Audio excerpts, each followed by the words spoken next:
Hello mga kapatid, magandang hapon po sa inyo. Alas 4:25 sa hapon sa ating petsa ay Mayo 7, Huwebes 2025. Salamat sa Panginoon sapagkat tayo ay nagkita sa hapong ito. Tayo ay manalangin na kapatid. In the name of the Father, and of the Son, and of the Holy Spirit. Our Father who art in heaven, hallowed be thy name. Thy kingdom come, thy will be done on earth as it is in heaven. Now give us this day our daily bread, and forgive us our trespasses, as we forgive those who trespass against us. And lead us not into temptation, but deliver us from evil. Amen. Hail Mary, full of grace, the Lord is with you. Blessed are you among women, and blessed is the fruit of your womb, Jesus. Holy Mary, Mother of God, pray for us sinners, now that the hour of our death. Amen. Glory be to the Father, and to the Son, and to the Holy Spirit, as it was in the beginning, is now, and ever shall be, world without end. Amen. In the name of the Father, and of the Son, and of the Holy Spirit. Alright, magandang umaga, tanghali sa bawat isa, sa lahat ng mga kaparian natin at mga bishops all over the country. Magandang hapon din o umaga dyan sa Vatican, sa Rome, sa lahat ng mga College of Cardinals na sa araw na ito ay nagpasimula na ho opisyal ang conclave, ang proseso ng pagpili na susunod na Santo Papa dyan sa Vatican, sa Rome. Kaya ho'y panalangin natin na sa pagtakbo ng oras ay may mga mapagkasusunduan sila ng maayos yung ating mga kardinal dyan sa Roma. Proseso ito ng paghahalal sa papalit sa ating namayapang Santo Papa Francis. Kaya ho, napaka-importante ito sa atin bilang Katoliko nationwide and worldwide. Ang araw na ito, Mayo 7. Ito yung itinakdang araw na kung saan magsisimula ang conclave o paraan ng paghahalal sa susunod na Santo Papa. Right, magandang hapon sa aking may bahay kay Annalyn. Mga kapatid, hindi ho kami natuloy kaninang umaga dahil ho good news sa isang banda. Opo, dahil nag-asa ako ng prayers sa inyo. Kung mapapansin nyo, nag-post ako kagabi na baka bukas, ngayon nga, ay ma-admit yung aking may bahay pero hindi po siya natuloy sapagkat yung inaasahan po namin, yung parang kaba namin kagabi kasi hindi ho siya yung dapat may mangyari sa kanya, hindi ho normal na na nangyayari sa kanyang katawan. Nagulat na lang din ho si Mrs. nung madaling araw, mga siguro pagitan ng alas 2 at alas 3 ng madaling araw, nagawa na ho yun. Kaya ho yung pangamba namin kagabi, medyo naibsan po yun. Kaya hindi ho kami natuloy kanina sa Regional Hospital dito sa Bacolod. Pero dahil nga po yung frequent na pagsakit naman ng tiyan ng aking may bahay, ibang usapan ho yun. So naka-standby lang ho kami, aking buong pamilya, na kung sakasakali ho ay talagang unbearable na ho yung pain ni Mrs. sa kanyang tiyan, baka ho matuloy kami. Yun po'y araw-araw na pagmamatsyag po namin. Yung kanina umaga, ibang-iba ho yung aming reason ba't ho kami pupunta sa ospital. Sana, pero gumawa ang Lord ng paraan para ho hindi ho matuloy. Pero syempre, dahil yung pananakit ng tiyan ng aking may bahay ay frequent o madalas, ang usapan namin ni Mama kapag ho unbearable na yung pain, yung di na kaya, so mapipilitan na po kami na talagang itakbo siya sa ospital. Any moment ho yun, mga kapatid, mula po sa araw na ito at sa itong hanggang sa matapos po yung Mayo, under observation po si Mrs. Opo. So pansamantala lang ho na hindi ho natuloy kaninang umaga yung aming lakad, pero under observation po yung sitwasyon ni Mrs. dito sa bahay. Kaya ho, samahan nyo kaming patuloy magdasal para po sa sitwasyon ni Mrs. And we would like to thank you guys for praying for us. Opo, maraming salamat. Alright, binabati ko rin yung aking mother, kay Mama Elsie, dyan sa bahagi ng Kainta. sa lahat ng mga kapatid ko dyan, lahat ng aking kamag-anak po dyan sa Vera Catanduanes, magandang hapon sa inyo. At syempre yung aming bishop dito sa Bacolod, si Bishop Patricio Buson. Magandang hapon na Bishop at sa lahat ng mga kaparian na kasama ni Bishop dito po sa San Sebastian Cathedral. Magandang hapon po sa inyo. At sa lahat ng bumubuo po ng DYAF sa radyo, maraming salamat sa inyong patuloy na pag-alalay sa ating istasyon, ang DYAF, sa lahat ng mga programmers.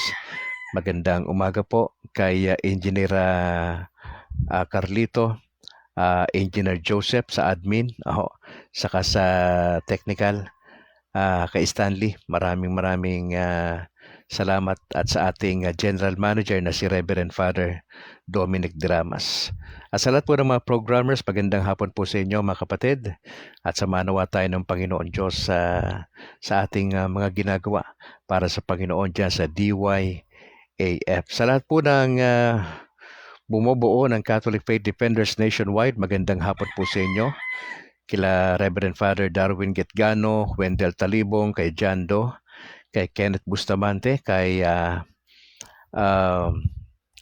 Bro Palma, at sa iba pa na mga kasama dyan sa Punto por Punto. Magandang hapon po, at syempre dito po sa CFD sa Diocese ng Bacolod, sa aming presidente, kay Bro Christian Paul Gailan, at sa lahat ng mga opisyales, maging dyan sa unit sa Granada, kay Bro Herald Veloso, sa lahat ng mga opisyales.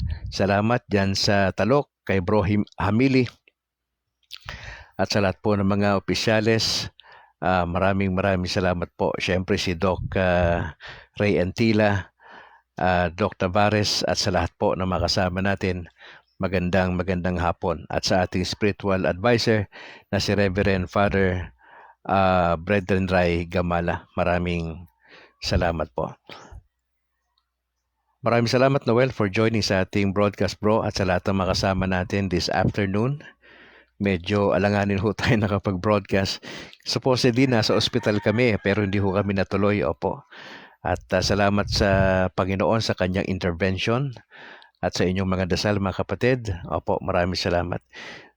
Diretso muna tayo. Total, ngayon po ay Huwebes, ay usapang pangkapayapaan ito.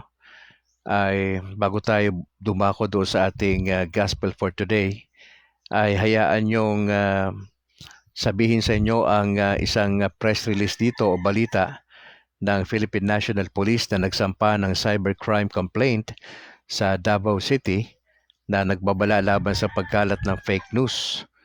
O yun po yung binanggit ni Police General Romel Francisco de Marbil. Mendoza Dani, magandang hapon bro, sa regard sa buong pamilya. Opo, basahin ko po itong isang ulat balita. May kinalaman po ito sa pag-isinampang kaso ng fake news dyan po sa Davao City. PNP nagsampa ng cybercrime complaint sa Davao City at nagbabala sila laban sa pagkalat ng fake news.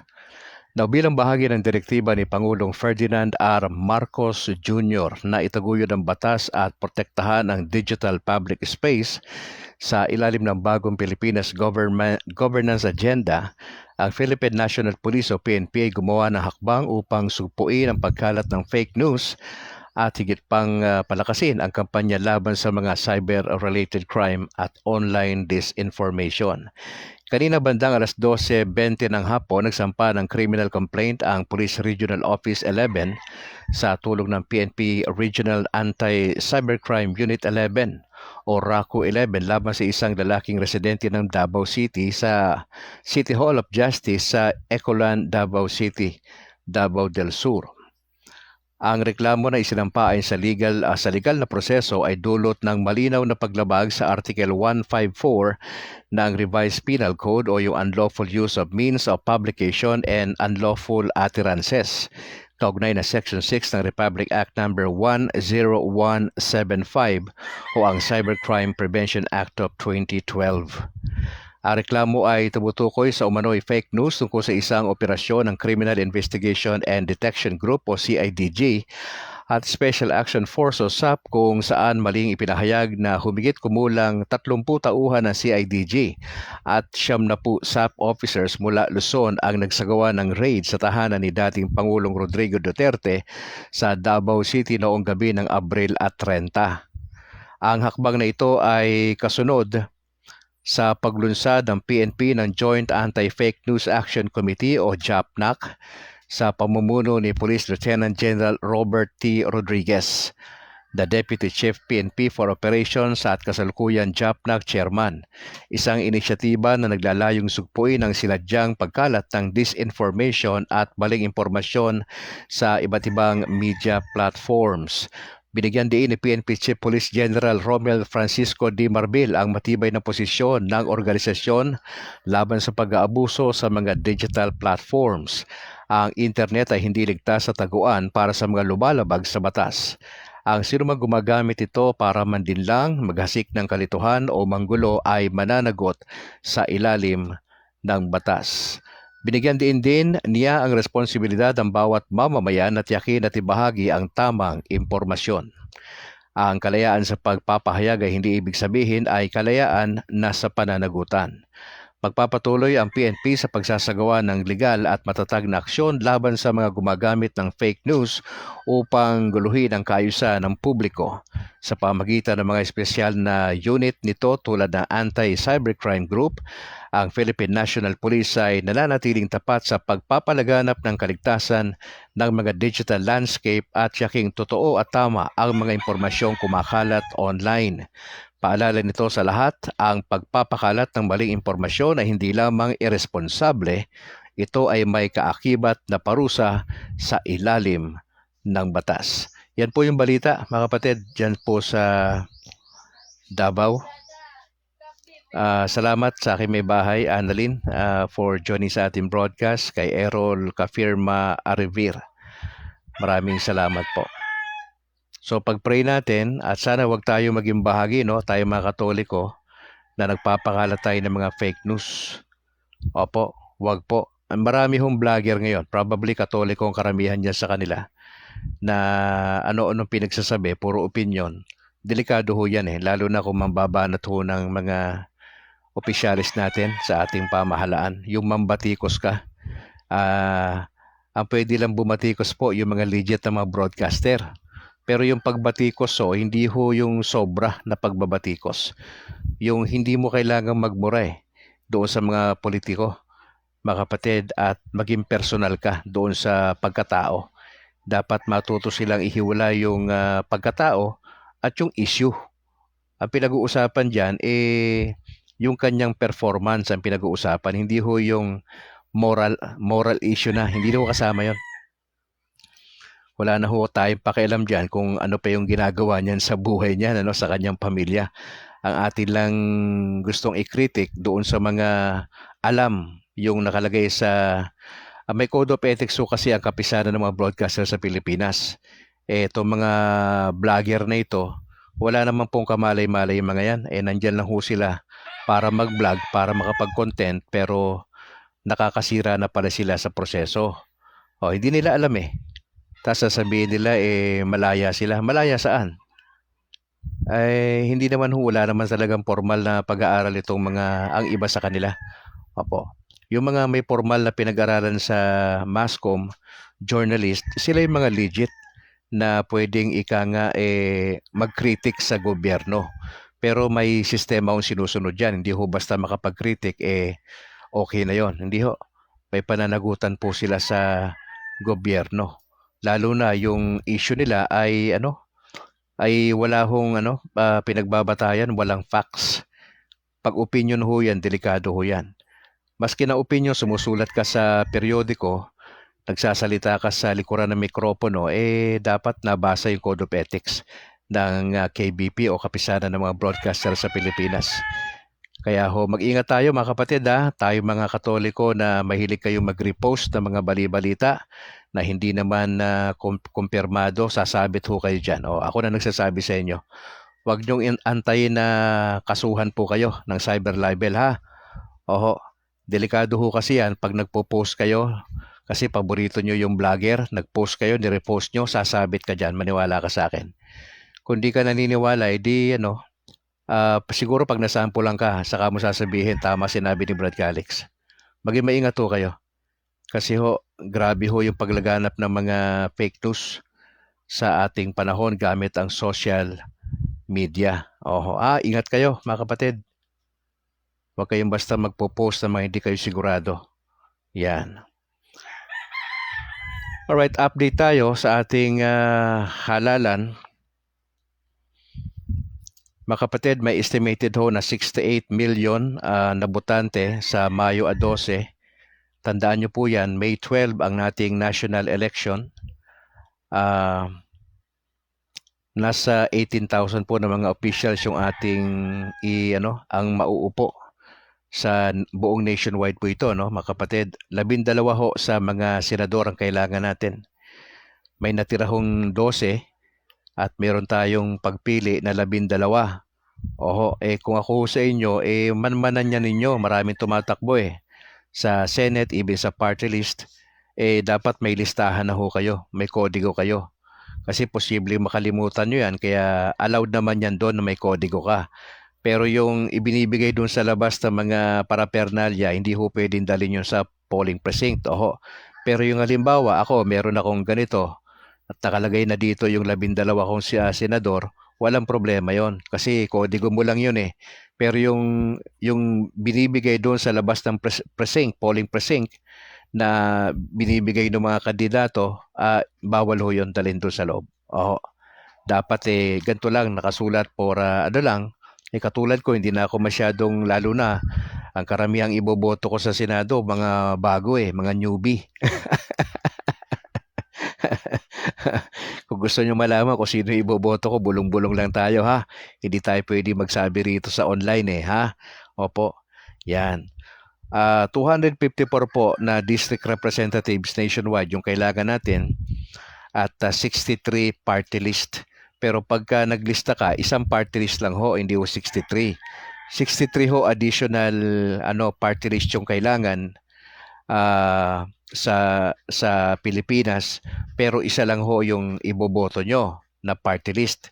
17,942 ang lahat po ng tatakbo. Magkakasama na yan sa governor, provincial board members, mayor, saka councilors. At kasabay ng ating eleksyon na yan, ang Bangsamoro Autonomous Region in Mostly Mindanao ay magkakaroon din sila ng kanilang parliamentary position. So kasabay ang paghahalal sa kanila. Mga kapatid, kung kayo po ay volunteer ng PPCRV o yung Paris Pastoral Council for Responsible Voting, mas maganda At alam ko, nagsimula na last Sunday sa ating mga parishes yung orientation dyan sa PPCRV. Lalo na kayo na madalas mag-volunteer. Ang ganda nito kasi noong 1991 pa, ang PPCRV ay kasama na ng kapisanan ng mga broadcaster ng Pilipinas at ng Commission on Elections o COMELEC. Kaya diretso lang kayo mga kapatid sa inyong labor of love kada eleksyon. Boto ko, dangal ko, ipagtatanggol ko. Yan po yung pinakamoto ng PPCRV o ng Paris Pastoral Council for Responsible Voting. Be a champ. Ano po yung acronym na champ? Kailangan kasi natin ng clean, honest, accurate, meaningful, and peaceful elections. Yan po yung gusto mangyari ng PPCRV. Alright. Sandali tingnan natin dito yung ilan sa mga guidelines dito, mga kapatid. Meron akong nakita ritong nasa na ba yun?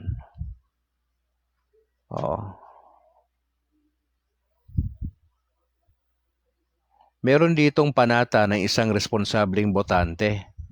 Ang source natin ito ay ang COMELEC mismo na website, mga kapatid. Nandito ngayon sa katabi ko, dito sa laptop, ay binuksan ko po itong website ng COMELEC at may nakita ko rito na panata. Ako ay isang responsableng botante. Sino yung ako na yan? Ikaw. Pagka ikaw ay nakarehistro, botante ka. Pag hindi ka nakarehistro, hindi ka botante. Okay? At least 18. Pakinggan nyo mga kapatid, yung panata rito, ang ganda eh.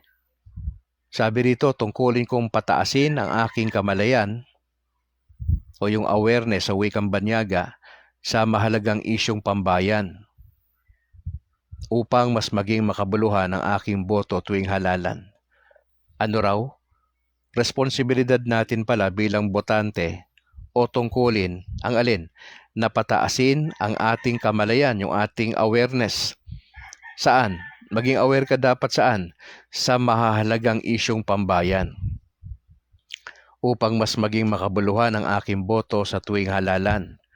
Sa second paragraph, nakalagay dito, iboboto ko ang mga kandidatong, nagbigay ng guidelines ang COMELEC sa panata. Iboboto ko ang mga kandidatong may una, malinaw na programa ng pamamahala. Ilan sa mga senador ang mayroong malinaw na programa ng pamamahala? O baka naman iboboto mo yung pasayaw-sayaw lang, pwede na. Delikado ho yan kung kayo ay makukuha sa pasayaw-sayaw. Boboto niyo yun. Dapat to may malinaw na programa ng pamamahala. Hindi ho makuha kayo sa pangiti-ngiti dahil magandang lalaki. Hindi ho, mga kapatid, mali po yun. Doon sa 12 senador na naiisip po ninyong ihalal, sino sa kanila sa 12 yung merong malinaw na programa ng pamamahala? O bahala na po kayo dyan. Pangalawa, merong prinsipyo. Sino sa 12 na mga senador yung iboboto nyo, kapatid, na merong prinsipyo? Pag sinabing prinsipyo, hindi pera-pera. At meron siyang paninindigan. Kasi marami hong di ba? Marami tumakbo yung nakalipas na halalan May mga nangako pa nga di ba? Na bababa raw ang bigas di ba? Pero ayon sa balita, mukhang gagawin naman daw yan pagkatapos na ng eleksyon. Opo, tignan natin kung magkakatotoo yan. At ang pangalawang follow-up ni Brad Calix dyan, anong klaseng bigas naman yan? Baka naman yan yung bigas na ibinigay sa mga teacher natin na halos hindi nga nila makain. Hindi ko alam Ito ay sarili ko lang na opinion, mga kapatid. Nagmamatsyag kasi tayo. Yung mga tao na magagaling lang magsalita, pero pag nakapwesto na, napabayaan tayo. Kaya nga ho, ang boto mo, napakasagrado yan. Ang tingin natin diyang Katoliko, sagrado yan Huwag kayong mabibili ng sa boto. Dahil kamag-anak nyo, taga-lugar nyo, boboto nyo. Ang tanong, anong plataforma niyang senador na yan? Baka naman trapo yan. Baka naman may mga ginawa ng bagay yan na hindi maganda, tas boboto mo pa. Nasa sayo na yan, Brad. Pero if I were you, mas maganda yung mga newbies iboto. Mga wala pang kamalay-malay yun Ngayon, kung sakaling sila ay magkakaproblema, medyo malayo-layo pa kasi hindi pa nila masyadong alam yung galawan sa loob ng Senado kung sakasakali man. Pero magkagayon man, sana maging malinaw ito sa atin. Mga kandidatong may malinaw na programa ng pamamahala, may prinsipyo at paninindigan. At sabi niya, iwawaksi ko ang mga kandidatong gumagamit ng kaharasan. Now, sino sa kanila yung mga napapabalita na gumagamit ng karahasan? Yung mga abusado. Gumagamit ng karahasan, pananakot, kasinungalingan, pamimili ng boto. Naku, marami ho yan sila. At korupsyon. Para lamang maluklok sa kapangyarihan. Hindi ko kailangan magsabi ng pangalan. Maski kayo, kilala nyo. Kasi matagal akong sumusubaybay sa eleksyon Alam na natin kung sino-sino yung mga matatagal na dyan na dynasty na nga 'di ba? Kaya nga hindi sila pumapayag na maisabatas siyang political dynasty po na yan kasi maraming tatamaan dyan. Opo. Kaya hindi ho nila pinupush yan maging batas. Oh, alam mo na kung bakit. Iwaksi ho natin to, no? Sabi rito, ang mga kandidato gumagamit ng karahasan, pananakot, kasinungalingan, pamimili ng boto, at korupsyon. Pangatlong paragraph. Titiyakin kong ako ay boboto. Okay? Lamang sa mga kandidatong lumalaban ng patas. Sino sa 12 tumatakbo? Marami tumatakbo sa Senado eh. Sino sa kanila? Yung kandidatong lumalaban ng patas. Tumatalima sa patakaran at batas ng kampanya at halalan. Sino sa kanilang mga matitino, mga kapatid? Sa mga kandidatong marunong makinig at umunawa sa tunay na kalagayan ng mga mamamayan. Nasaan sila ngayon? Nasa mga mahirap, sa mga squatter area, pakamay-kamay, pakain-kain kunyari na nakakamay, pero totoo, hindi sila nagkakamay. Ganun sila katindi. Parang circus lang lagi. Palabas lang, sarswela. Oho, yan po yung ating nakikita't na obserbahan dyan sa galawan po nila. Kung ako sa inyo, mag-isip-isip kayo kung sino yung iboboto nyo. Baka naman sa ngayon lang yan. Alam mo, ewan ko ha, hindi tayo matuto sa kada halalan na lang Hindi tayo matuto. Oo. Kasi nga nabibili po ang Katoliko Eto, o baka naman kayo po ay isa sa mga campaign manager dyan sa inyong community. At alam nyo naman, may mga gumaganang pera po yan sa community. Hindi ko kailangan magbanggit ng pangalan at sino-sino mga politician involved dyan. Pero alam na ninyo yan. Anong gagawin natin? Alam na natin di bumawi tayo doon sa pagboto. Iboboto mo pa ba yung mga ganong klaseng mga politician natin? Mga kapatid, bahala na po kayo dyan. Ito'y sa akin lang na guidelines ito at ng guidelines ng COMELEC, mga kapatid. Ito'y sana makatulong sa atin. Mga kandidatong marunong makinig at umunawa sa tunay na kalagayan ng mga mamamayan. Ilan sa kanila na tumatakbo sa Senado, di ba? Ang talagang may pakialam.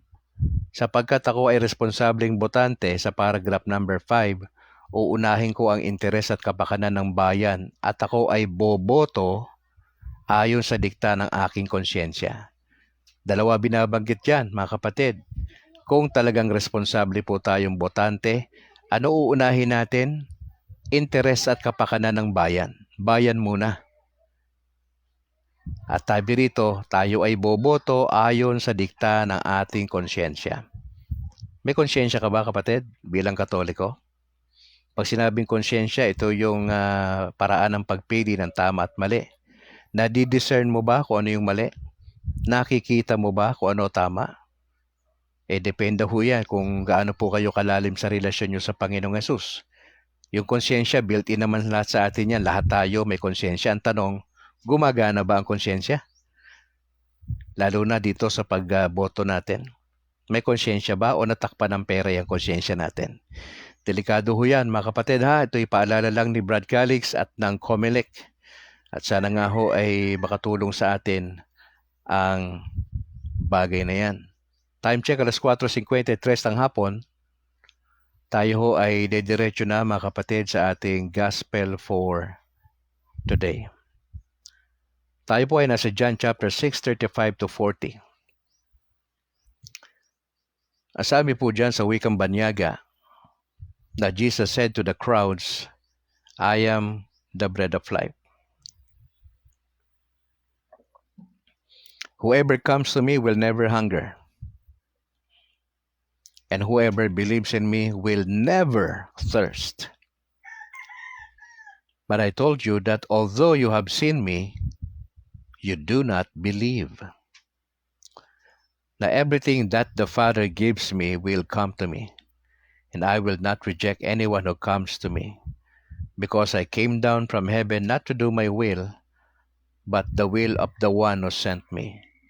And this is the will of the one who sent me, that I should not lose anything of what he gave me, but that I should raise it on the last day. For this is the will of my Father, that everyone who sees the Son and believes in Him may have eternal life, and I shall raise him on the last day. Mga kapatid, kahapon pag-usapan natin, sinabi ng Panginoon, di ba? Ilang beses niya nang binabanggit to na I am the bread of life. Binigyan pansin natin yung Eucharist, di ba? Hindi nang naman literal na ostya po yun di ba? Yung itinataas ng pare na medyo malaking ostya na bilog. At yung ating isinusubo ay yung mga maliliit po. Pagka itinataas na po yun ng pare, pagka misa, it becomes the actual body and the blood of the Lord Jesus Christ. We are actually receiving the very presence of the Lord Jesus Christ. Si Jesus mismo, mga kapatid. Kaya nga ho, napakasagrado sa ating Katoliko yung pagdalo sa misa, yung kahandaan ng utak at kahandaan ng puso. Yun po yung iahanda natin every time we go to Mass. Handa yung ating isip na tumanggap ng salita ng Panginoon Diyos, na mag-participate tayo sa misa. If you don't participate doon sa misa, parang hindi ka dumalo sa misa. At huwag ka lang doon pag nakapag-partake ka na ng Holy Communion, umuwi ka na. Hindi ho tama yan. Huwag niyong gawin yan.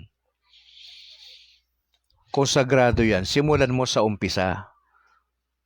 Huwag ka sa gitna. Tapos nag-partake ka na ng Lord ng Holy Communion Alis ka na, talikod ka na. Mali po yung ginagawa nyo. Hindi po tama yan. Umpisahan po natin sa una, sa kalagitnaan at sa dulo, hanggang doon sa blessing ng ating pare.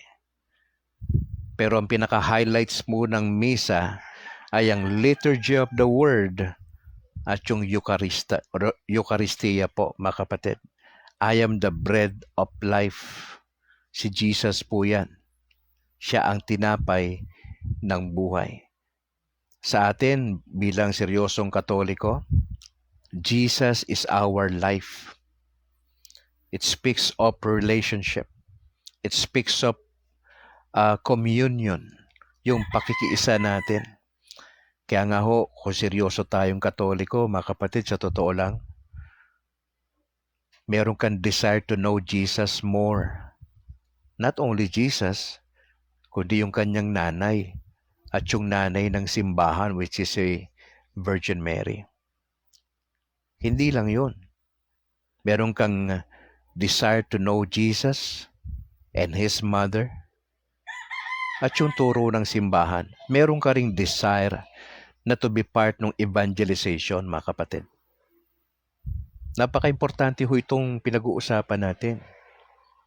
Binanggit pa ni Jesus yung kahalagahan ng paniniwala o pananampalataya. Although tayo mga Katoliko, hindi lang ho tayo sa pananampalataya lang o faith alone. Mahalaga sa atin pananampalataya at merong kasamang pagsunod sa kalooban ng ating Panginoong Yesus. Na gusto kong bigyan diin dito, mga kapatid, yung binanggit dito ni Jesus na naandito ako not to do my own will, but to do my Father's will. Mga kapatid, ano ba yung kalooban ng Ama sa ating Panginoong Yesus? Pangunahin po dyan, yung maging obedient si Jesus dun sa pinakamisyon. Ano ba pinakamisyon ng Panginoong Yesus? Bakit siya ipinadala ng God the Father sa lupa? Hindi hubat upang humalili? Siya ang pumalit na imbis tayo ang magdusa because of our sins, ay inako ng Panginoong Yesus ang suffering at yung pinakasukdulan, yung kamatayan doon sa krus ng Kalbaryo para ho mabigyan tayo ng pag-asa. Ma-experience natin later on ang forgiveness. Saan po nangyayari po yan? Pag nanampalataya ho tayo, sakalang mangyayari yung forgiveness na yan. Hindi ho, papasok yan doon sa numero 1 sakramento the sacrament of baptism. Hindi lang ho tayo pananampalataya equals ligtas na. Hindi ho, protestante ho yan eh. Born again ho na paniniwala po yan. Evangelical ho na pananampalataya yan. Nakilala ko ho ang Panginoon April 8, 1983. Edi matagal na akong born again. Nakilala ko ang Panginoon eh. At ang turo po sa amin, pag tinanggap si Kristo, may buhay na walang hanggan. Pero sa Katoliko pala, iba ganun. Iba ang paraan ng kaligtasan. Doon ka magsisimula sa Sacrament of Baptism. Kaya ho, mahalaga yung individual sa Pilipinas na dumaan sa tamang proseso, na dumaan sa katekismo. Yung aral na nalaman mo. Di ba? Kaya nga, sa panahon po natin ngayon binibigyang pansin na yung medyo adult na, di ba? May catechism muna, meron munang proper understanding. Kasi pag may proper understanding, medyo mas maganda ang laban eh. Kung naiintindihan mo ang turo ng simbahan, hindi mahirap sumampalataya sa Panginoon at sa turo ng simbahan. Pero dapat dumaan ka sa tamang proseso. Pero yung matagal ng panahon, sa panahon ko, wala eh. Bata pa tayo nun, kapapanganak lang ho sa akin nung December 3, 1970, pero ako po ay nabinyagan December 25, 1970. Anong malay ko ron? Now, sino ang sumampalataya? Yung aking magulang. Sumampalataya sa turo ng simbahan. Opo. Kaya ho yung pananampalataya ng magulang at yung paniniwala ng magulang sa turo ng simbahan, magkasama po yun. Lalo na kung bata pa ho yung dumaan dun sa binyag eh. Kaya nga ho, mas maganda sa panahon natin ngayon na itong mga elementary ho ay dumaan sa tamang proseso ng katekismo muna para maliwanag yung pananampalataya. Mga kapatid, ano pa ang kalooban ng Panginoon ng Ama sa ating Panginoong Yesus? May binabanggit ho dito na yung mga na hindi niya mawala yung ibinigay sa kanya ng Ama. Ano ba yung binigay ng Ama sa ating Panginoon? Hindi mo ba lahat ng kapangyarihan doon sa Mateo 28:18? Ang sabi ng Lord, all authority is given unto me. Sino ang nagbigay? Ang God the Father. Ano binigay ng God the Father? All authority, hindi ho some, but all. Kaya nga ho bago siya umakyat sa langit, ang ating Panginoong Yesus ay nagbigay po siya ng habilin doon sa mga apostol, di ba? Go and preach, di ba? The gospel, the Great Commission. Kaya nga ho, kanino iniatang ang pagpoproklama ng Ebanghelyo? Sa mga Katoliko po Kaya lang, problema natin, hindi lahat naintindihan yan, na trabaho pala natin yang Katoliko, na magproklama tayo ng mabuting balita. Hindi mo kailangan maging pare, obispo, madre, o maging diakono ka ng simbahan, o maging bahagi ka ng religious order para makapagbahagi ka ng mabuting balita. Hindi ho. Mahabang proseso pa yan Aantay mo pa yung mahabang proseso ng pagpapari na 10 taon bago ka magkukwento ng mabuting balita. Hindi ho. Tayong mga laiko, ang importante lang naman sa atin matutunan natin ang basic, ang mga fundamental na aral ng simbahang Katoliko, mga kapatid. Ito ang sabi ng Panginoon Diyos, and this is the will of the one who sent me, that I should not lose anything of what He gave me. Bagamat doon sa 12 alagad niya, may mga naging problema rin naman yung mga alagad. Di po ba? Pero napahamak ba? May napahamak ba? Well, sa isang banda, kung titignan mo, napahamak si Judas Iscariot. Sa isang banda, sa isang pagtingin ng mabilisan, tila napahamak yung mama. Pero mga kapatid, Kung napahamak ang kaluluwa ni Judas Iscariot, para na rin sinabi nating nagkamali si Jesus nang pinili niya ang taong yon. Ako paniwala ko na ako'y pastor pa, si Judas Iscariot nasa impyerno po eh. Baka mabigla tayo mga Katoliko, baka magkita-kita tayo sa purgatorio. Di ba? Isinasabi mo, baka mabigla ka. What? So, nakita mo siya, di ba? O, nakita mo ba itsura ni Judas Iscariot? Ha? Kilala mo ba siya, ang kanyang itsura, ang kanyang muka? Ako hindi ko alam eh. Nakikita lang natin yung guhit ng artist eh. Oho, pero yung makikilala mo ba? Teka muna. Siya ba yun? Meron bang near farsighted dyan pag nasa purgatorio ka? Teka muna, susuot ko muna yung aking salamin ha. Sandali lang ha. Ako nearsighted ako eh. Pero itong salamin na ito, pang ano lang ho ito, pampogi lang ho ito. Papogi lang. Para ho, kasi medyo maano ko sa liwanag eh, na ano yung mata ko sa liwanag. Kaya ho, ito'y pangharang lang dun sa mga maliliwanag ho. Pero, mga kapatid, napabayaan ba? Na-disgrasya ba si Judas Iscariot? Sino bang mas malala ang kasalanan? Si Peter, si Simon Peter? Na dininay ang Lord na 3 times?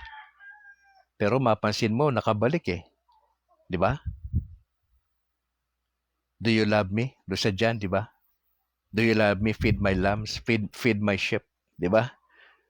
At pinaniniwalaan nga po natin ang kauna-unahang Santo Papa sa Roma ay si Saint Peter. Ano pa ang sabi rito? Hindi lang na mawawala ho o I should not lose anything of what He gave me, sabi ni Jesus, but I should raise it on the last day. Sino i-raise niya, bubuhayin? For sure, ang mga may relasyon sa Kanya, sa Panginoong Yesus. Pero mga kapatid, tama bang sabihin natin na porket Katoliko tayo, sigurado tayo sa langit?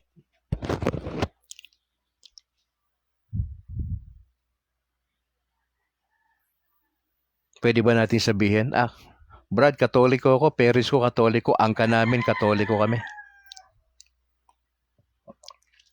Diretso kami sa sa purgatorio.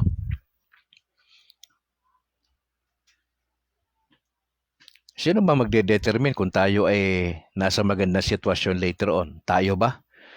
Yung doktrina ba natin ang magde-determine? O ang tagapagligtas? Ang judge na si Jesus Christ? Si Jesus. Kasi posibleng alam natin yung Catechism of the Catholic Church. Posibleng involved tayo sa napakaraming apostolate sa Pilipinas. Naikutan mo na lahat ng apostolate. Involved ka every Sunday. Abalang-abala ka. Busy ka. Pero palabas lang pala lahat yun. Hindi bas nakakatakot yun. Pwedeng palabas lang yun eh. Parang pakitang tao lang, kunyari may ginagawa tayo sa Pilipinas, sa lupa.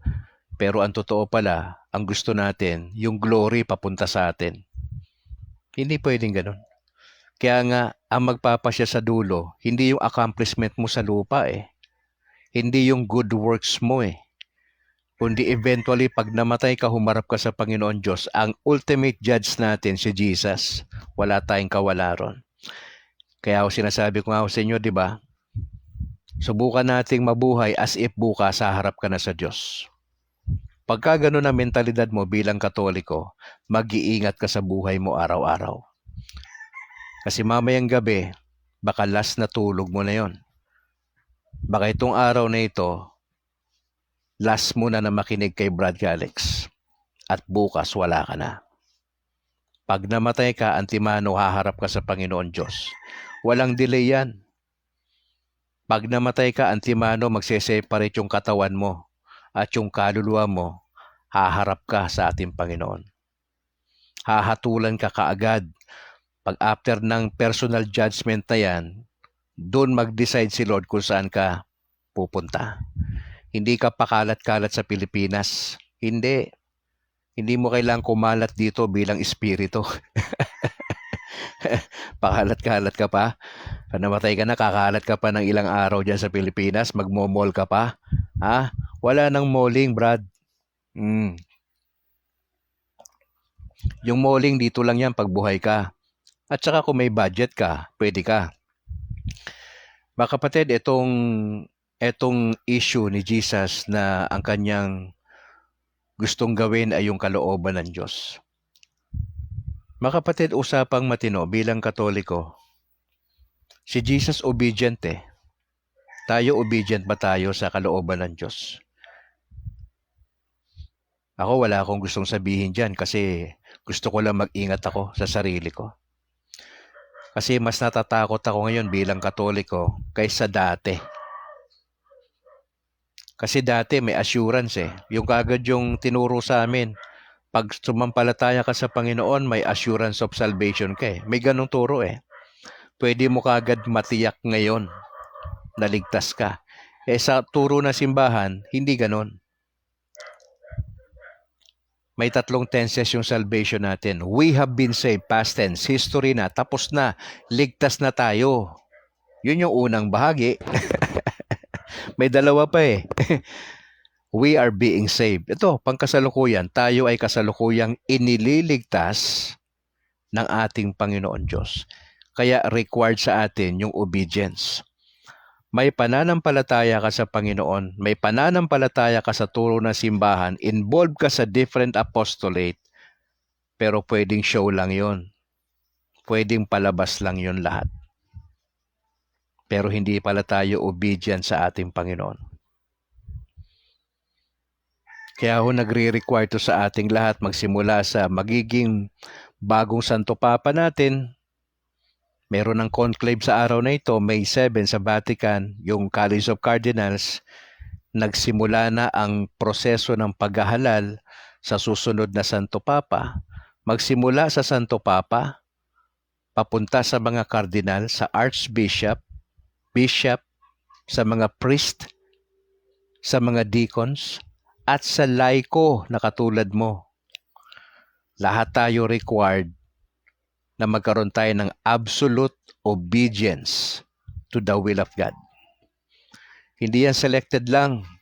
Ang obedience, hindi lang yan sa mga pare. Sa laiko rin, sa katulad mo kapatid. We are being saved. At pangatlong tense ng salvation, hindi lang we have been saved, past tense tapos na. We are being saved, kasalukuyan. It will require yung obedience. Pag walang obedience, may faith ka, walang kwenta yan. Kung walang obedience. Pangatlo, mga kapatid, napakahalaga ho, na ito yung inaasam-asam natin. Ito yung ating pag-asa. Ang ganda ng tema natin Pilgrims of Hope, mga manlalakbay tayo ng may bitbit na pag-asa. Ano pag-asa natin sa dulo? Ano yung inaasam natin na tayo ay magiging kabahagi ng kaharian ng Panginoon Diyos? Bagamat hindi tayo rektang pag namatay sa langit kaagad kasi may pupuntahan pa tayong purgatorio. Ang purgatorio ay isang lugar na kung saan nililinis tayo sa ating mga kasalanan. Kung tatanungin niyo ako, Brad Calix, ilang taon ako diyan sa purgatorio, hindi ako magdi-decide niyan. Nagbibiro nga ako sa mga kasama ko sa CFD. Pag namatay ako, gusto ko sana nagbabantay ako doon sa purgatorio Oho. Kung may gate man doon, ako magbabantay doon. Ako yung mag-aano. Mark. Pangalan, Brad. Ano pangalan? Rene Boy Kalimpong. Tignan ko sa letter C. Dali lang ha, kalma. Letter C, Kalimpong. Kalimpong. Ano first name mo? Rene Boy? Teka. Oy, positive. Dito ka nga. Ngayon, hindi naman pwede magsabi si Rene Boy na, Brad Calix, baka pwede 1 week lang ako dito. Sasabihin ko naman sa'yo, Brad, hindi ako nagdi-decide kung gaano ka katagal dito. Ang trabaho ko rito, papasukin lang lahat dito yung mga may kasalanan pa. Baka mauna ako sa'yo. Umakyat sa langit. Baka mahuhuli ka pa. Pero maganda niyan, sure ball na yan na papunta ka sa langit kung mapupunta ka ng purgatorio. pero kung assuming ka lang na pupunta ka ng purgatorio, nasa lupa, wala ka sa state of grace. Naglalaro ka sa Christian life mo. Aating ka sa misa, pa-late-late ka pa, pa-cellphone ka pa, tapos nag-expect ka ng purgatorio sa pag namatay ka? Hindi ka ba nahiya niyan? Nag-expect ka pa ng purgatorio sa lagay na yan?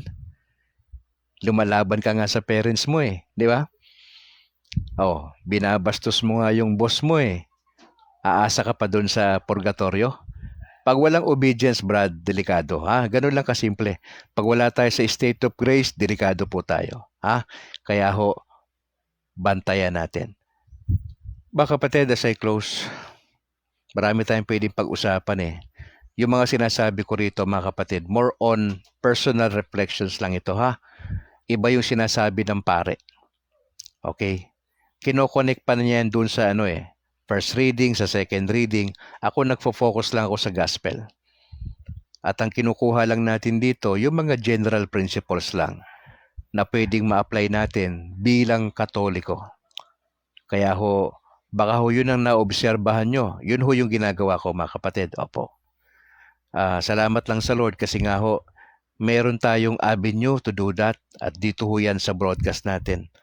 At nagpapasalamat ako dahil ang ating Panginoon ay mabuti sa atin maski na tayo ay nagkakasala pa rin. Mapapansin nyo, ang trato ng Diyos sa atin maganda pa rin. Pero posible nating abusuhin yung biyaya niya di ba? Posible. Kasi may free will tayo. Let me challenge you, fellow Catholics, especially yung mga nagbabalak lumabas ng simbahan. Brad, huwag kang lumabas ng simbahan kasi nakabanggaan mo si Father. Kung masungit man yung pari mo, wala kang magagawa dyan kasi hindi mo siya pwedeng baguhin. Kung suplado yung pari mo, pagtiyagaan mo yan. Kung medyo iba lumalabas sa bibig niyan, pagtiyagaan mo yan. Bakit? Mananagot din niya sa Lord later on Huwag mo nang problemahin yon kung ano yung pinagagawa niya. Kasi baka iniisip mo, pari namin, Brad Calix, ganito Brad, isipin mo lang yan, parang tatay mo lang din naman yan Kung lasinggero yung tatay mo, gagawan mo ba ng di maganda? Kung ang nanay mo merong kalago yung iba, hindi mo na ba nanay yun? Kung nagkamali ang parents mo, gagawan mo ba ng di maganda? Ganon din sa pare. Makasalanan din po sila na katulad natin. Hindi sila perfect. Nagkataon lang na sila ay pinili ng Diyos, na sila ay pangunahan tayo bilang mga tupa ni Lord. Tandaan nyo hindi tayo tupa ng mga pare. Hindi tayo pag-aari ng sinuman sa simbahan. Ang nagmamay-ari sa atin ay ang Panginoong Yesus. Tupa tayo ni Jesus. Kaya kung may makita kang kapalpakan ng pare, normal yun. Pastor nga, nagkakaproblema Kami? Kaya lang, bibihira lang po yung umaamin ng mali nila. Pabayaan nyo na yon. Kung may ginagawa silang kalokohan dyan, kung ano pa man yan, magaling sila sa pulpito, pero meron silang ikalawang buhay pagkagabi, ay problema nila yan. Hindi ako mag-iimbestiga sa pare. Hindi ko na gagawin yan. Kasi I'm just wasting my time. Ang gagawin ko lang, pagdasal ko yung pari ko, puntahan ko yung pari ko, personally, encourage siya. Sabihin ko sa kanya, Pads, magdire-diretso lang po kayo sa kalooban ng Diyos. Nandito lang ho kami para magdasal para sa inyo at suportahan po kayo sa proyekto ninyo. Pero yung pakialaman nyo pa yung buhay ng pare, huwag na kayong makialam kasi wala kayong magagawa dyan.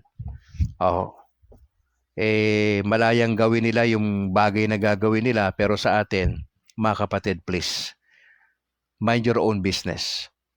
Pag namatay ka, na hindi maganda yung galaw mo rito sa lupa, yun ang tutukan natin Huwag na yung mga hanapan mo pa ng problema yung parish priest mo. Ano bang problema nito? Tara, meeting tayo. Huwag ganon. Huwag kayong magkudita dyan Huwag kayong konting problema lang, alis kayo. Huwag ganon. Let us be mature Baka gusto nyo lang ng kausap yan. Dito si Brad Calix baka pwedeng mahilot pa yan yung problema. Wag kagad may problema, alis kagad. Hindi ganun. Hindi tayo magmamature niyan pagka may problema, alis. Hindi. May proseso yan Ayusin lang natin. Baka kulang lang kayo sa usap-usap. Kailangan kain kayo sa labas. Yun lang naman ang kulang masabi nyo yung gusto nyo sabihin ng maayos. Yan lang naman ang kailangan. Opo. Kung gusto nyo akong kausap regarding counseling sa inyong mga anak, I'm available. Mga pinagdadaanan nyo sa buhay mag-asawa, pwede ho tayo mag-usap, mga kapatid, para ho i-share sa inyo yung mga ilang biblical principles na pwede makatulong po sa atin. Sa iba't ibang mga struggles ho natin, pwede ho tayo magkwentuhan. Hindi ho ako nagbibigay ng sagot. Ako po ay nakikinig. At nagsishare lang ho ako ng mga biblical principles at ikaw yung magdidesisyon, hindi ako. Meron lang akong panahon makinig sa'yo. Pag nag-usap tayo, makikinig lang ako. Titignan ko yung problema mo, i-analyze natin yan. Pero tutulungan kita, ikaw makadiscover ng sagot doon sa problema mo. Mas maganda yun kaysa magbigay ako ng advice sa'yo. Mas maganda ikaw mismo, madiscover mo ano yung kalooban ng Diyos para sa'yo gamit ang kanyang salita. Yun po yun, ang gagawin natin panalangin din ho, pwede rin po tayo kung nais nyong maipagdasal din po kayo. Pwede po tayo. Sabahan ko po kayo sa inyong journey. Tayo ho ay nagjo-journey rin. At salamat sa mga kapatid na nandyan na pwedeng takbuhan ni Brad Calix, yung mga kaparian natin. Especially po yung aking tatlong mga spiritual advisor natin. Opo, ng mga pare. Malaki pong tulong sa akin nun. Kaya ho, salamat sa Panginoon. Alright, announcement bago tayo tuluyang magpaalam. Time check, alas 5:21. Dali ho. Mga kapatid, ito ay malaking tulong para sa atin na mas lumalim pa tayo sa ating pananampalataya. May I suggest the following na pwede niyong puntahan ng kanilang mga YouTube channel. Ang factbuster.ph, ang Beloved Catholic po sa Facebook ni Cabornok. Puntahan ho ninyo, napaka-informative po yung binabanggit ni Cabornok sa factbuster.ph. Ang kanyang sentro ay Iglesia ni Manalo,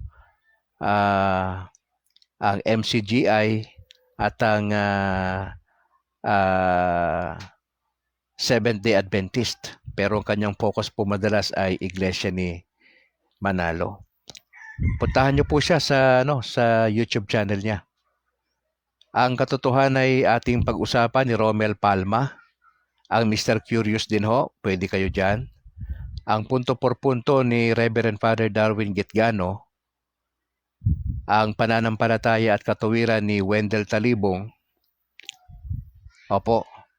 Pero kami dito po sa Diocese ng Bacolod, sa mga taga-Negros, ang Catholic Faith Defenders po ay may programa sa DYAF. Pag Sabado, Historia Sagrada, alas 8 ito ng umaga hanggang alas 9. Pag Sunday naman, ang Liwan nga Dalan. Si Bro George Quiles ang madalas na nandyan at yung iba pang mga kapatid. At meron din po kami sa DYRL Radio. Andyan po si Bro JB Akma at tayo po yung umaalalay. Opo. Sa DYRL Radio sa JES 35. Ang Pagtuong Katoliko po. Yun po yung ating broadcast dyan ng Catholic Faith Defenders. Yun po yung ilan na pwede nyong puntahan yung mga nabanggit ko mga kapatid. Opo. Saan pa ba ibang announcement natin? Mga kapatid, malapit na eleksyon, May 12, May 7 na ngayon. Simula na po ang conclave sa Vatican sa Roma sa araw na ito. Ang proseso ng pagpili ng susunod na Santo Papa, pagdasal natin ang ating mga kardinal, yung mga boboto, at least po 2/3 yung kailangan para may dalawang usok po na inaantay po dun sa Sistine Chapel po Pagka ang usok ay itim, wala pang Santo Papang napili. Pero pag puti na ho ang usok, antabayanan ho natin yan. No? Hindi ko ho alam kung sino ho ang susunod na Santo Papa, pero kung sino man ho siya, pagdasal natin yung the same respect and love yung maibigay natin sa ating bagong halal na Santo Papa. Mga kapatid, kung nais nyo suportahan ang CFD sa Diocese ng Bacolod, punta ho kayo sa Facebook page na Catholic Merchandise at doon ho ninyo makikita at ang iba-ibang mga items natin na pwede nyong mabili. Ang portion po ng kita dyan ay ginagamit namin sa pagpunta sa iba't ibang parokya sa Negros para po tumulong sa ibang mga parokya na gusto nilang mabuo ang kanila pong Catholic Faith Defender na grupo. At ginagamit din po yan sa pagpunta namin sa mga paaralan para ho mag-held ng recollection. Kaya ho, kung mamarapatin po ninyo, ay yan po yung paraan ng pagtulong. Si Brad Calixto ay pakisuportahan din po ninyo ating YouTube channel, ang State of Grace TV sa YouTube. Please subscribe mga kapatid, pakishare po natin sa mga kaibigan natin na hindi pa nakakapag-subscribe na matulungan nyo po si Brad Calix sa bagay po na yan. Ang Catholic Faith Defenders ay magkakaroon ng kanilang 48 years na po, kung di ako nagkakamali, National Convention sa Cebu, May 24 to 25. Opo. Yan po ay may tema na The Legacy of Nicaea, CFD as Pilgrims of Hope in an Age of Unbelief. Maganda po yung tema. May 24 to 25, ang venue sa John Paul II Avenue sa Cebu City. At yung ilan po sa mga kasamahan namin sa CFD, Diocese ng Bacolod, ay makakapunta dyan. Hindi ho ako makakapunta this year and probably next year po dahil po sa lagay ng aking may bahay. Kaya po, God bless doon sa mga kasama na tropa ng CFD Diocese ng Bacolod doon po sa taunang pagpupulong National Convention po na gaganapin sa Cebu. Sige. Tayo po'y manalangin. I-try natin makapag-broadcast mamayang gabi. Hindi ako sigurado pero subukan natin. Pag nakita nyo ho ko, edi meron tayo. Sige po, tayo po'y bago tayo manalangin, Andante, salamat bro for joining sa ating broadcast. Rene Boy Kalimpong, Brad, salamat ha sa pag-join. Jermeline Honasan, Balahad, dyan sa San Pedro, Laguna, salamat. Kay Timbal Oni Bahian, salamat po. Kay Fred Al Calixto, sa aking kapatid na pangatlo ito eh. Ito yung ating chef sa Shangri-La. Tol, salamat ha sa pag-join sa ating broadcast. Kay Bro Elmi Entrolizo, Pastor, magandang hapon. Salamat sa pag-join. Ate Diosdada Villegas Garcia, salamat po. God bless sa buong pamilya. Corazon Gagi, salamat sa pag-share ng ating video. Agaton Ray Alfante, salamat po. God bless. Ganon din kay Bro George Isaac Maquiles. Yan. Siya po yung responsable sa pag-upload ng mga videos ni Brad Calix. Brad, salamat sa labor of love. Saka na ako magpapa-Angel's Burger ha. Oo, salamat. Merced Montebon, salamat po sa pag-join. God bless. Acero Ubilio Dorado, Gary Joy, salamat Brad sa buong pamilya, sa buong tropa ng Prex dyan sa Taytay ba? Oo, maraming salamat bro. Salamat din kay Mark Lester Tablada, God bless bro. Michael Acohedo, salamat. Salamat kay Errol Kafirma Arivir, sa aking may bahay, maraming salamat. Mendoza Dani, maraming salamat. At kay Bro Noel Mailum. Alright, time check alas 5:29. Tayo po'y manalangin. In the name of the Father, and of the Son, and of the Holy Spirit. Maraming salamat, Ama, sa hapong ito. Kami masaya sapagkat natapos po ang broadcast sa inyong biyaya.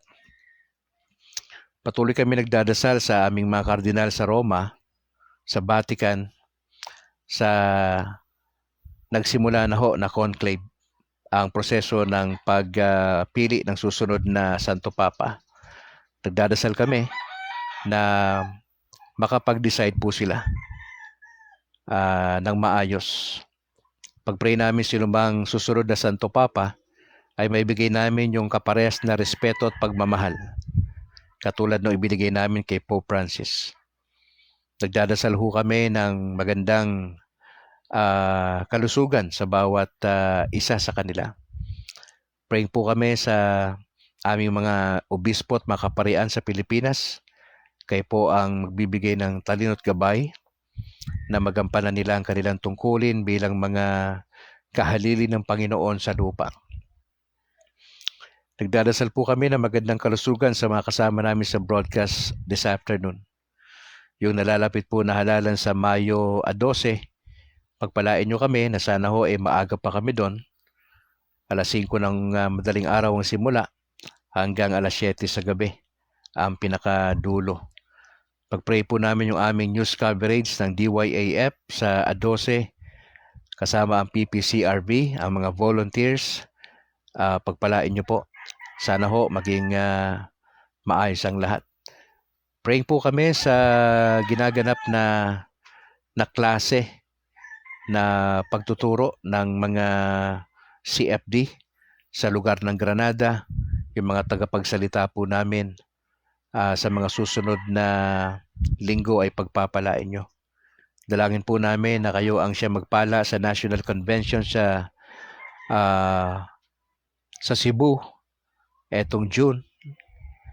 Pag-pray namin yung mga speakers na maging maganda rin ho ang panahon, na maging mabunga ang kanilang pagtalakay, ang kanilang fellowship, at sana ho ang karamihan ay uuwi na taglay ang presensya ng Panginoon Diyos.